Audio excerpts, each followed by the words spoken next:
Hey guys, Kyle with Gnarly Knives. I have an exciting video for you guys today. I'm super stoked about. Today, I just got in the mail is my Husqvarna carpenter's axe. I want to show you guys some stuff I've been working on, still working on, and things overall to take this $60 axe and turn it into the quality of a $150 axe. Alright, so one of the first things I did when I got it was I wanted to put a good edge on it. It already came decently sharp, but I like to see how sharp I can get things. So one of the first things I did was I started with a file. This is a Nicholson Bastard file. So it has the medium grit on it. This was great. It had a little bit of rust right on the edge, so I really only needed it just to take that off and just bring that edge in just a little bit more. And then from there, I jumped right to, you can use these Lansky pucks. These things I love. They're the axe pucks. These things you get for like $7-8, and they are totally worth it. If anything, they are underpriced. You have a coarse side and a fine side, and these here I use just to bring that edge right in, take out the file marks. And from there, I finished it up also with Lansky. When I started sharpening, I used those guided rod systems. This is the 1000 grit stone. This one here I now use solely for axe sharpening. So after using the medium and the coarse and medium on the Lansky stone, axe stone, I brought in the 1000 grit, and this thing is so sharp. It is shaving here right now. And then of course, after I finished up the sharpening, went right to the strop, and this just took out the burr and brought it right to a bleeding sharp edge. Now if you guys like, I can do a sharpening video on axes in the future. I do have some axe projects coming up I want to do videos on. One of them is actually a hatchet restoration. Is my father's hatchet he got, not sure, definitely in the 80s. It was before I was born. That hatchet is at least 30 years old. That I want to make a little series out of. The handle is still tight on the head, but definitely needs some fixing up. The axe head's all rusty. It's dull. And it could use a good axe mask. So we'll be able to do a nice cover of a little bit of woodworking, some leather work, and some metal file and stone work. Alright, but now that I got the nice edge on it that I want, after that, what I did is, because these came with a varnish on it, so I'm still working on that now. What I did was I started with a 60 grit sanding paper just to get all the bulk of that varnish off, and then using 120 grit just to kind of clean it up and smooth it out just a little bit.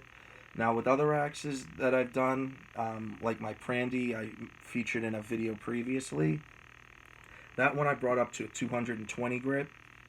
But one thing is, because how this is, I think I'm going to just stick with the 120, because it adds a little more of a grip onto it, and then your hand over the time using it, it will polish the edge a bit.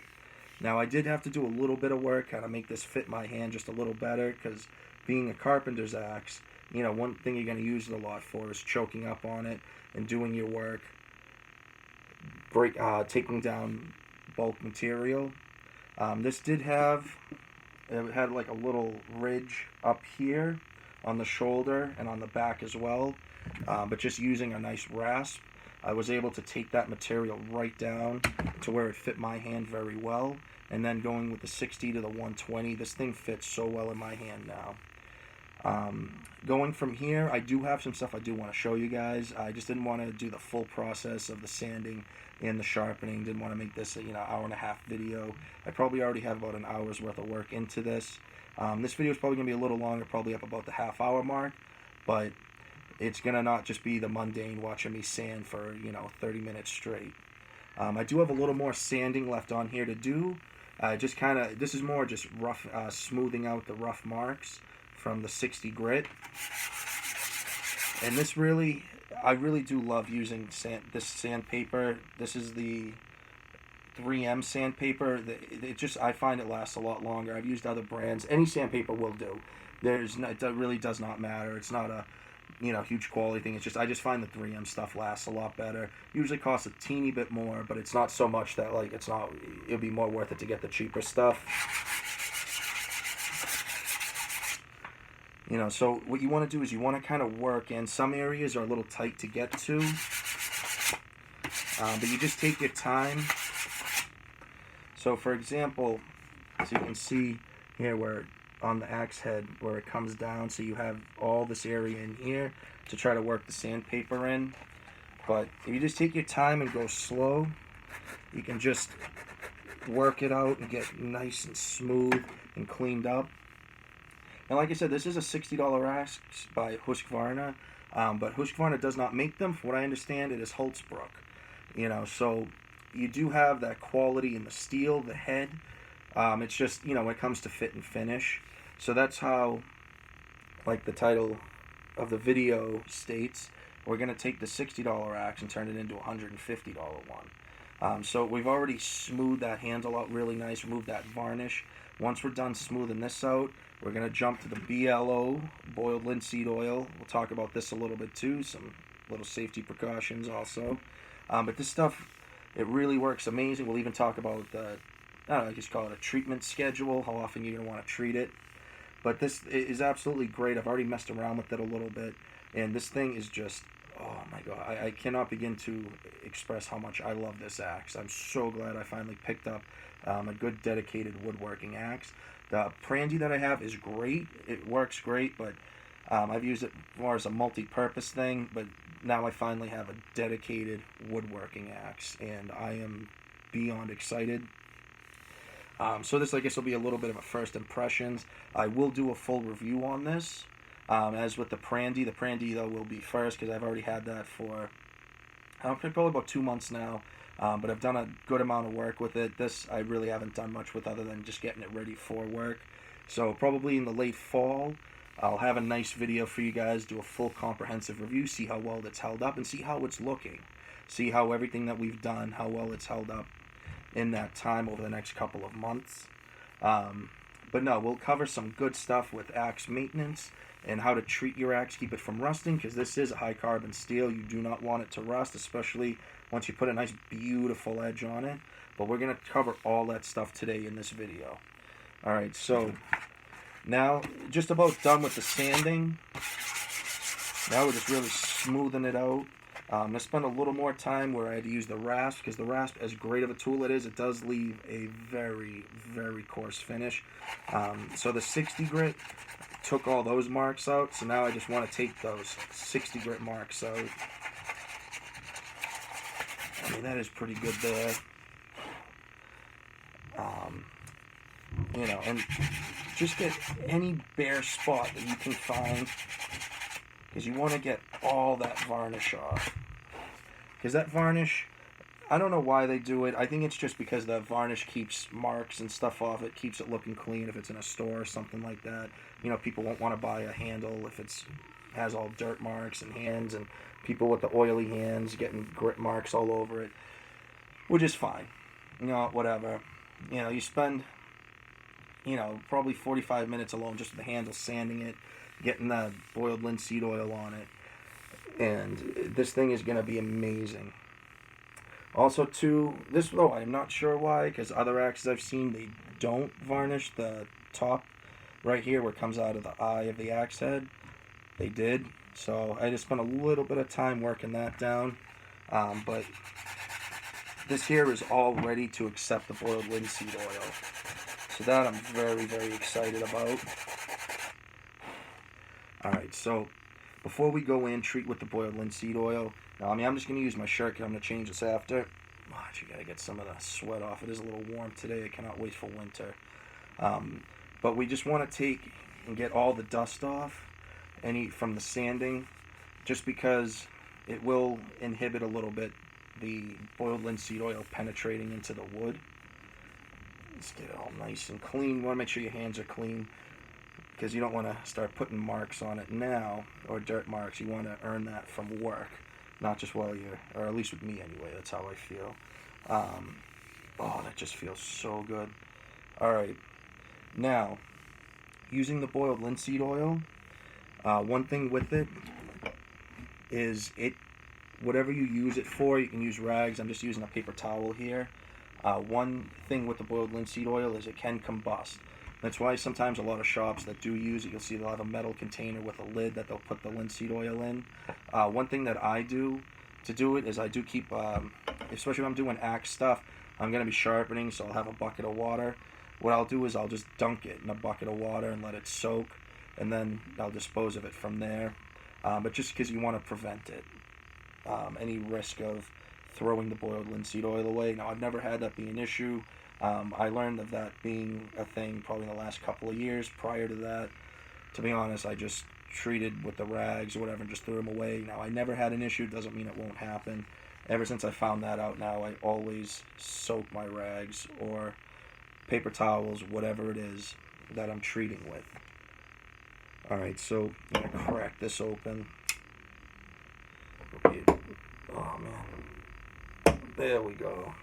That wasn't that tight. Spyderco Endura 4. Love this thing. Swapped out the paramilitary 2, carrying that now. Now, I didn't do it just now, but I did right before I turned the camera on, is give this a little shake. Probably doesn't make a difference, but I like to just give it a nice little shake. Alright, here we go. And what's great too with this is when you treat wood, it's one of my favorite one of my favorite parts of woodworking, is it just brings that grain structure right out. Alright, so how often do you want to treat this? Now, if you're starting with a raw piece of wood like this, what I've heard, actually to give credit, is if you really are into axes, I really encourage you to check out Wrangler Star. Cody over there, he's a great guy. His videos are honestly basically bar none, especially when it comes to axes. Now, the way he puts it, I guess it's a thing the old timers would say, with axes, or with raw wood, when you're treating it with boiled linseed oil, you want to treat it once a day for a week, once a week for a month, once a month for a year, and then after that, you want to treat it once a year. Now, I don't know about you, that might be a lot for some people or whatever, just to remember it. So what I usually do is I like to just treat it real heavy, and over the next several days, I definitely will, because even with the Prandy, I've had it for a couple months. Probably the first 2 weeks I had it, I probably treated it about 8 times, and then since then, I probably treated it 2 or 3 times, and I mean, it's holding up very well. It's just a matter, you just got to remember to do it. So I'm going to get a little more to throw on here. Just set this down. Be very careful, that beautiful edge. Don't want to damage that in any way. Get a little more on. And you want to pay good attention when you're doing this to the top and bottom, because this is where it's going to soak up a lot of it, is the very top and bottom. So you want to make sure you get the end grains treated very well and just let it soak right in. And do the same here on the bottom. Also, if you do want, it might not be a bad idea to wear gloves, but I don't know, it doesn't bother me too much. There we go. I mean, I'm probably going to treat this a couple more times off camera, but, like I said, I don't want to make the video too boring, and it's just, some guy treating wood for a half hour. Alright, so from here, what we're going to, close the linseed oil. Another thing, too, I want to show you guys is treating the axe mask, any leather that you have that you're going to be using. Now, what I like to use, I've discussed a little more with treating knives and leather sheaths, I believe. But a good thing I really love using is this stuff here. I make it myself. It is something that Dave Canterbury, you can get off his website, Self-Reliance Outfitter. I think they're like $3, $4 for a cake of the fix and wax. It's basically animal fat and beeswax. They throw a few extra little things, I think vitamin E. I just do the animal fat and beeswax, and I will do a video on how to make it. It is very simple, it's very cheap. For about 10, 15 bucks, you can make an insane amount of it, and it will last you a long time. Now, what I like to do is just start spreading it all around. You want to work it in, get it all over your hands, because then we're going to be working it into the leather. And the heat from your hands, because leather is skin, it has pores, so the heat from your hands is going to heat the leather up a little bit, and you'll be able to work it right in. Now, this is something, I'll give it multiple coats, We'll do 1 or 2 coats on camera, but this is something I'll probably do this process probably at least 3 or 4 times. Now this will give you a couple of good things. One thing, it will help protect the leather, keep it moisturized so you don't get cracking. But it'll also too help give you a little bit of water resistance. I mean, I wouldn't dunk it in a bucket of water, but this will help you, you know, if you're out and it's raining, you're doing some work, you don't have to worry too much. And also too, if your axe sheath or knife sheath, whatever, does get soaking wet, do not store your knife in it. Let it dry first, and then put it in. Rest your blade like that, or bit. If it's an axe, it's not a blade, it's a bit. All right. So now we just start working this in. I mean, another thing you can do too. This I haven't tried, but I've done a similar, but one thing I've heard people like to do is if they take a blow dryer and use this, it'll heat it up even more, really get it into the pores. What I've done from time to time, using the fiction wax, is I'll just set just a regular oven. Lowest temperature, I think, is about 200 degrees. Just let it heat up, and I'll just do a nice thick layer and just make sure that the whole mask or leather sheath or whatever is covered, and I'll just throw it in the oven. I don't close the door and I don't walk away from it. I'm talking, I put it in the oven 3 or 4 minutes per side, flip it over, and that's about all it needs. Be careful, especially if you have metal on there, because it's 200 degrees. Now granted, you won't reach the 200 degrees, but still, if it's 150 degrees, that's still pretty hot, so don't want to take any chances and burn yourself. And then too, what I'll also do is I will treat the inside of it as well. So every time you put your axe in the mask and take it out, it's getting a little bit of the fiction wax in there. And this is where it actually comes in good if you do one of those heating methods using either the oven or if using a hair dryer or something like that. So just get it all in there. And this is a great way because you're just taking care of your stuff. These are things, you can take stuff that most people, they don't really take care of and then they throw them away. This is something that, you'd be able to pass on to your kids one day, provided they have interest in it. I'm hoping my girls grow up and have interest in this stuff. I know my older one, the 6-year-old, she loves this stuff. She actually, I think we'll be doing a video together tomorrow. She's going to pick out some knives and talk about it, so you get the 6.5-year-old's perspective on knives. So that'll be fun. If you guys want to maybe come check that out tomorrow. And so this is pretty good here. Alright, got all the areas we can reach. So we're going to just set this aside for now. Just let that do its thing. Hands are a little greasy, that's fine. Just like moisturizer, right? Alright. Now this is starting to dry a bit. I will give this another coat in a little bit. But another thing, like I said, we were talking about with the axe, the knife blades and stuff, treat your knife with it. Treat your blade with it. I'll do the same thing. This is all carbon steel, so why not take care of it? There we go. And then we'll do basically the same thing. It's on our hands, it's on the axe head. Just be careful, especially if you do have a nice sharp edge. Just let that work itself in.